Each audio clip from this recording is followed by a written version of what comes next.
Bonjour à tous et bienvenue sur cette nouvelle vidéo. Bah voilà, ça fait plaisir de refaire une vidéo, ça faisait un petit moment.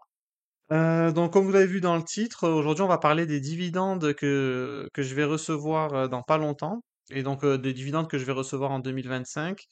Parce que comme vous le savez, au grand désarroi des François Ruffin, des Manon Aubry, de ce monde, c'est la saison des dividendes qui va s'ouvrir dans pas longtemps. Et donc voilà, on va passer en revue les dividendes que je vais toucher à travers mes 5 valeurs, hein. Voilà, on va commencer tranquillement. Bon voilà, je vais pas faire de digression sur LFI et compagnie, sinon la vidéo elle va durer une demi-heure.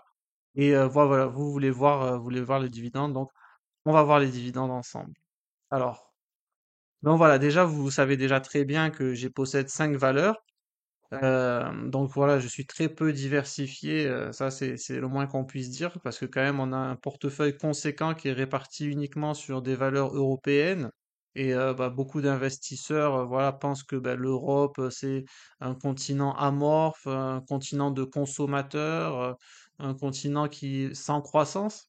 Ce qui a des égards est vrai, mais bon, cependant le CAC 40 ça reste un indice très fragmenté parce que autant vous pouvez trouver des entreprises peu profitables, comme vous pouvez trouver des entreprises à rayonnement international avec des marges appréciables et des business qui sont sur des tendances d'avenir, etc. Donc voilà, tout ça pour dire, le CAC 40, faut pas le voir, c'est pas une globale, c'est pas un indice qui est homogène, c'est très hétérogène. Donc on peut trouver entre guillemets hein, certaines pépites dedans. Voilà, c'est ce que j'ai essayé de choisir à travers le stock picking. Mais bon, c'est vrai que malgré tout, l'Europe, je pense pas que ce soit un continent en lui-même d'avenir comparé à maintenant tout ce qui est l'Asie-Pacifique qui est amené à avoir une croissance élevée dans les années à venir.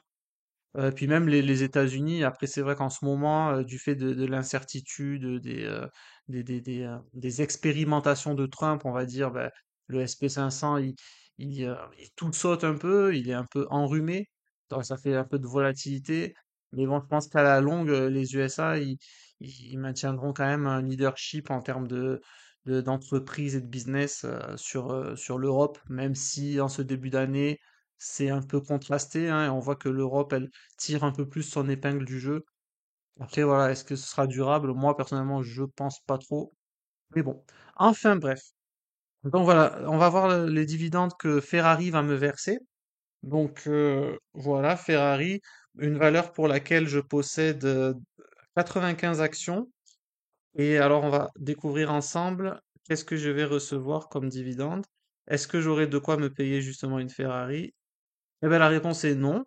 Parce que je vais recevoir seulement, enfin, c'est déjà pas mal, 210 euros. Il faut savoir qu'il prévoit de verser un dividende de 2,99 € par action. Moi, en fait, j'ai enlevé les 26% de retenue à la source qui sont faites par l'Italie. Ce 210,20 €, il tient compte de la retenue à la source faite par l'Italie. Sinon, ça aurait été un petit peu plus. Donc voilà pour la première compagnie. LVMH, notre petite LVMH, qu'est-ce que ça nous dit? 405 euros. Même pas de quoi acheter un sac Vuitton. Mais bon, voilà. Alors LVMH, il faut savoir que c'est une action, je possède 54 actions. Après, c'est pas le dividende total, parce que ce qui va être versé en avril-mai, là, c'est le solde.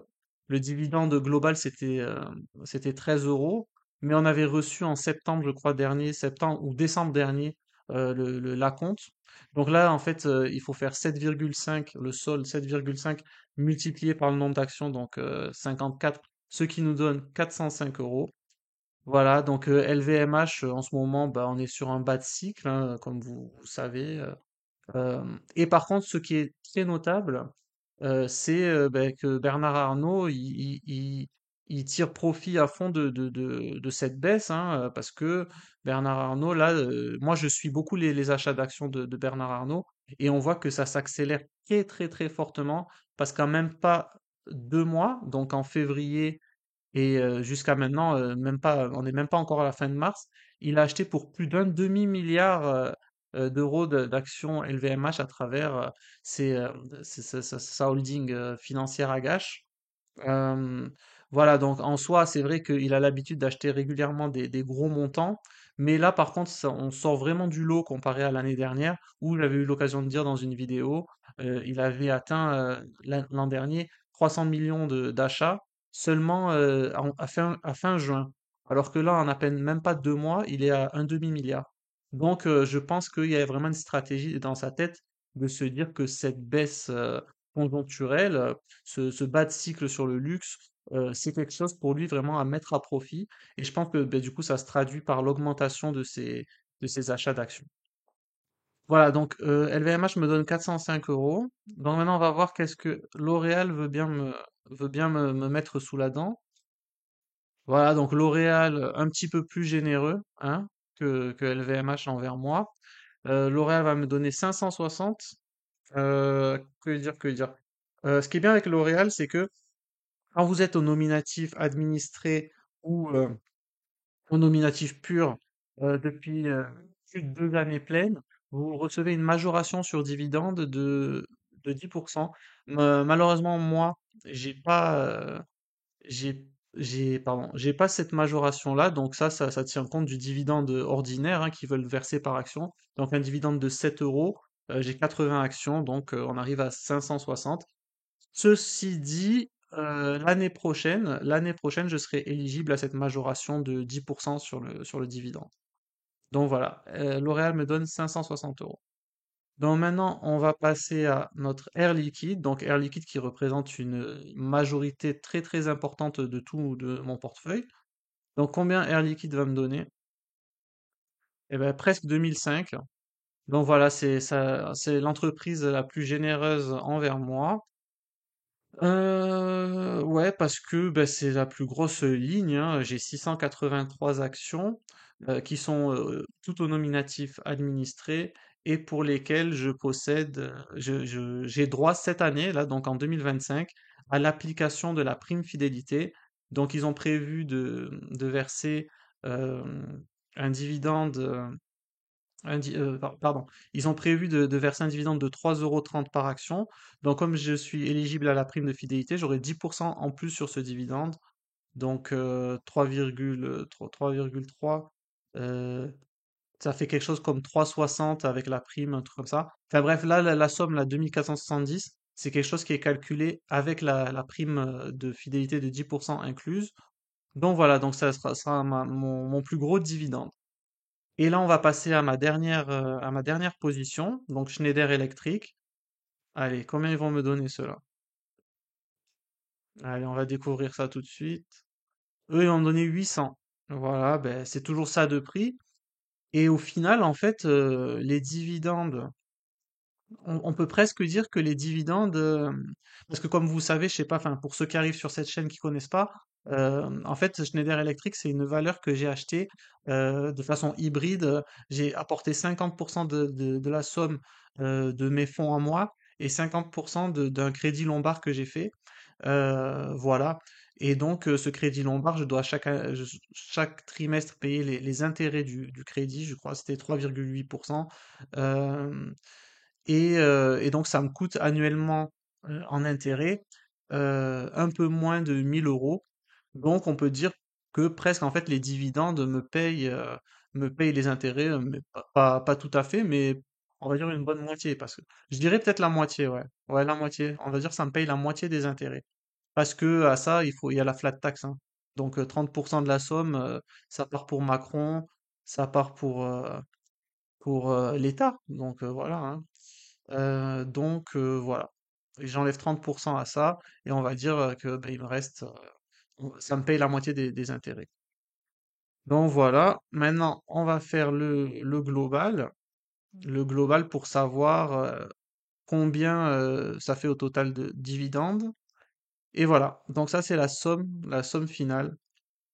Donc d'ici mai 2025, une fois que j'aurai touché tous mes dividendes, je me retrouverai avec cette coquette somme de 4 450 euros. Voilà, donc c'est quand même sympathique, ça permet de réinvestir, surtout que comme vous savez surtout que comme vous le savez, la majorité, l'écrasante majorité de mon portefeuille, c'est à travers un PEA qui est rempli, donc que je ne peux plus abonder en argent frais.